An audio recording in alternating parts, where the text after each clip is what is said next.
Imagine an archipelago of more than 7,000 islands, where crowded megacities meet lush rice terraces and white sand beaches. This is the Philippines, a country whose economy, much like its landscape, is a tapestry of contrasts and surprises. Sitting in the heart of Southeast Asia, it remains one of the most interesting and overlooked nations in the world. Just a decade ago, few believed the Philippines could catch up with its more prosperous neighbors. But from 2010 to 2024, the economy grew at an average rate of 5.26% per year, outpacing Thailand, Malaysia, and even Indonesia in some years. And in 2023, the Philippines became Southeast Asia's fastest-growing economy, overtaking both Vietnam and Malaysia. As of 2025, the Philippines has a nominal GDP close to $500 billion, putting it 32nd in the world. It's home to 115 million people, most of them young, ambitious, and moving to cities. And if you look at Manila's skyline today, it's not just old churches and jeepneys anymore. It's cranes, glass towers, and non-stop construction, a clear sign of how far the country's come. Despite this impressive growth, income inequality remains among the highest in the region. The richest 1% of Filipinos control more wealth than the bottom 70% combined. And if you've ever been to Manila, you've seen it. Luxury condos and high-end malls right across the street from markets where people are getting by on less than $10 a day. The average Filipino's output remains roughly a third of the global average. A disappointing figure for a country blessed with such abundant natural resources. So how did the sick man of Asia transform into the region's bright spot? What's fueling this robust growth? Can the Philippines build the industries needed to compete globally? And finally, what challenges lie ahead in the next decade? If you picture the Philippines from above, it is essentially a scattered collection of 7,641 islands, though only about 2,000 are inhabited. Unlike Thailand or Vietnam, it's completely surrounded by water, with the South China Sea to the west, the Philippine Sea to the east, and the Celebes Sea to the south. This fractured geography creates some fascinating economic challenges. The transportation becomes incredibly complex and expensive. The cost of moving goods within the Philippines is among the highest in Southeast Asia. Shipping a container from Manila to Davao, the country's third largest city, can sometimes cost more than shipping it from Manila to Hong Kong. This island structure has also shaped where Filipinos live. Manila, the capital region, is home to over 13 million people, one of the most densely populated urban areas in the world.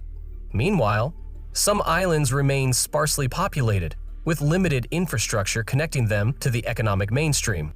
But this archipelago sits in a strategic sweet spot, right at the crossroads of major shipping routes between the Pacific and Indian Oceans. It's within easy reach of China, Japan, and some of the biggest economies in Asia. That's one reason the Philippines has seen a real surge in foreign investment in recent years. It now ranks 13th on the FDI Confidence Index for emerging economies, alongside Chile and Turkey. But when we talk about foreign influence in the Philippines, there's one relationship that stands above all others: the United States. The U.S. business investments have forged a strategic partnership with the Philippine government that have evolved to address changing regional security dynamics, particularly in response to growing tensions in the South China Sea. The relationship between the United States and the Philippines runs deep. It's built on shared values, mutual interests, and strong people-to-people connections. In fact, surveys consistently show that Filipinos consider the U.S. one of their country's most trusted partners. For decades, the U.S. has also been a key military ally. Since the 1951 Mutual Defense Treaty, the two countries have stood side by side, making this America's oldest alliance in the Indo-Pacific. As of May 2025, about 9,000 U.S. troops are stationed in the Philippines for Balikatan, the joint military exercises held every year. It's one of the biggest drills of its kind, and it's not just for show. The growing U.S. military presence is meant to push back against China's assertiveness in the South China Sea. The U.S. military presence has contributed significantly to local business and commerce. At its peak, U.S. bases in the Philippines directly employed around 70,000 workers, making the U.S. the second largest employer in the country after the Philippine government. Surveys show that a strong majority of Filipinos view the U.S. military presence in a positive light. But not everyone feels that way. Some Filipinos, especially activists, see it as a threat to national sovereignty. They worry it could pull the Philippines into a conflict between the U.S. and China. There have also been concerns about the conduct of U.S. troops, including past incidents involving crime or abuse, and some are uneasy about legal agreements that can shield U.S. personnel from Philippine laws. Clearly, the Philippines has a relationship with the United States on many levels. The big question is whether this entanglement is a gift or a curse, especially as the country becomes a key player in U.S. economic strategy. Think about it. This economic relationship goes back more than a century. After the Spanish-American War in 1898, the Philippines became a U.S. territory and stayed under American administration for nearly 50 years. During that time, the Philippine economy wasn't just influenced by the U.S., it was fundamentally shaped by it. Industries, trade routes, even the education system were all designed to align with American interests. And even after independence in 1946, those deep economic ties didn't go away. In fact, many economists say the country developed what's known as a path dependency, where past decisions continue to shape future outcomes, and it's still playing out today.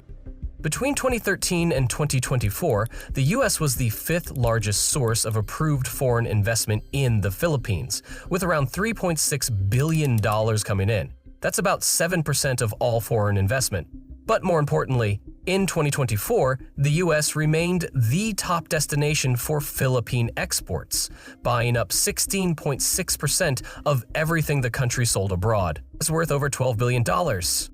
And the relationship is still evolving.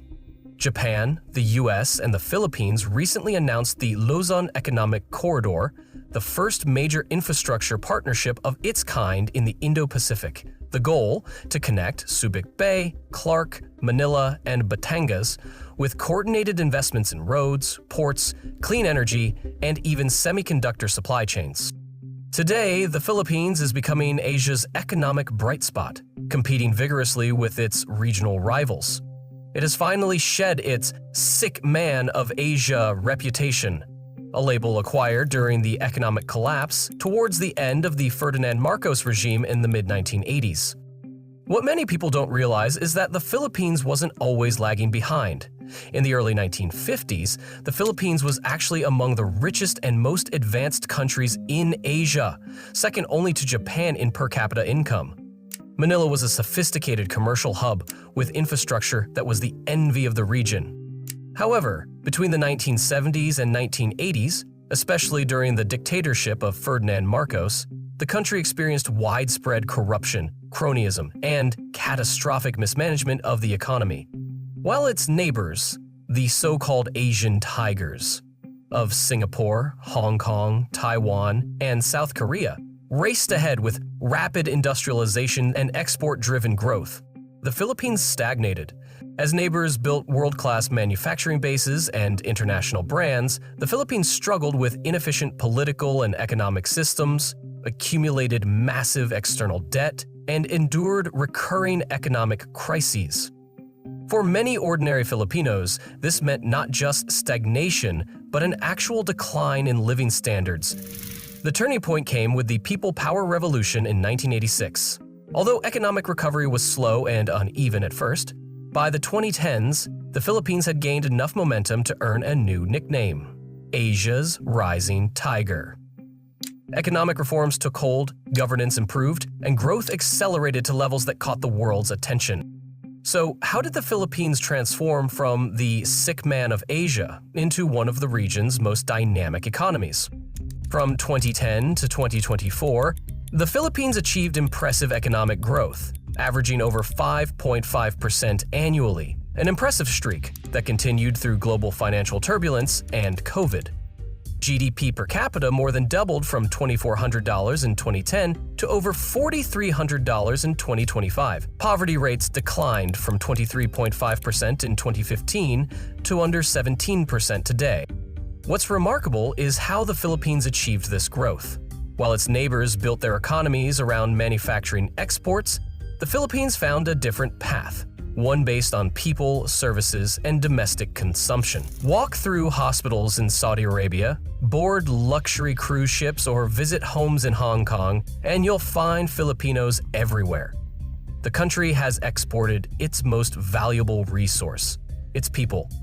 Over 10 million Filipinos, nearly 10% of the population, work overseas as nurses, seafarers, domestic helpers, engineers, and countless other professions. These overseas Filipino workers send home a staggering $36.1 billion annually, equivalent to about 8.9% of the entire Philippine GDP. To put this in perspective, that's more than the country earns from its top export industries combined. But the Philippines isn't just exporting labor, it's also becoming a global hub for digital exporting services. Visit the gleaming office towers of Manila, Cebu, and other urban centers, and you'll find hundreds of thousands of young Filipinos who power the global digital economy. The Philippines has grown into one of the world's leading business process outsourcing destinations. What started with simple call centers has evolved into a sophisticated $30 billion industry, providing customer service, technical support, healthcare information management, animation, game development, and increasingly, AI-assisted services. The industry employs 1.5 million Filipinos directly and supports another 4.5 million jobs indirectly, now accounting for nearly 8% of GDP. English proficiency is certainly part of this success. The Philippines ranks 20th globally on the EF English Proficiency Index, ahead of all its Southeast Asian neighbors except Singapore. The BPO industry has completely changed the game for urban economies in the Philippines and helped create a brand new middle class. Workers in this sector often earn 2 to 3 times the national average, which drives both spending and investment. While this outsourcing boom is impressive, it might also be holding the country back. Some experts believe it's actually contributing to industrial stagnation. It's like everyone wants a white-collar job now, sitting in an office, working at a computer, while fewer people are interested in building things, working in factories, or developing local industries. Because the Philippines is an archipelago with limited land to work with, it faces some tough challenges when it comes to industrial development. A lot of the infrastructure needed to connect the islands is either underdeveloped or in some places doesn't exist at all. It makes it incredibly hard to build manufacturing hubs or create smooth supply chains. Unlike mainland neighbors like Vietnam or Thailand, where you can develop massive industrial corridors, the Philippines just isn't built that way. Geography alone makes manufacturing and large-scale transport tough to pull off. If you take a look at the Fortune Global 500 list, you won't find a single company from the Philippines. And that's surprising, because the country has a large, young population and a growing economy. But when it comes to producing globally competitive firms, it still lags behind regional peers like South Korea, Taiwan, and even Thailand. A big reason for this is brain drain. The Philippines continues to lose highly skilled professionals for better pay and opportunities abroad. Their remittances help keep the economy afloat, but the long-term cost is huge. Fewer innovators, fewer leaders, and major talent gaps across key industries. This mix of geographic challenges and ongoing brain drain has pushed the Philippines toward a consumption-driven economic model. It makes sense. The country is young, really young, with a median age of just 25.7. That means a population eager to spend. And more people now have the means to do so. Just walk into any of the country's 230-plus shopping malls, yes, the Philippines is truly the mall capital of Asia, and you'll see a vibrant, consumer-driven culture on full display. And surprisingly, this model has worked, especially during global downturns. When the 2008 financial crisis hit export-heavy economies like Thailand and Malaysia, the Philippines kept growing. Why? Because nearly 75% of its GDP comes from domestic consumption, one of the highest rates in Asia. Everything in economics is a trade-off. The consumption-driven economy has led to persistent trade deficits. The Philippines imports more than it exports, to the tune of around a $5 billion deficit a year, which is a huge trade gap to fill for an economy of this size. As countries grow, strong institutions are essential to support sustainable development. The Philippines has a talented workforce and valuable global connections, but other forces are at play, forces that could threaten economic stability more than market competition. Corruption in the Philippines is an open secret, deeply entrenched across many levels of government and business.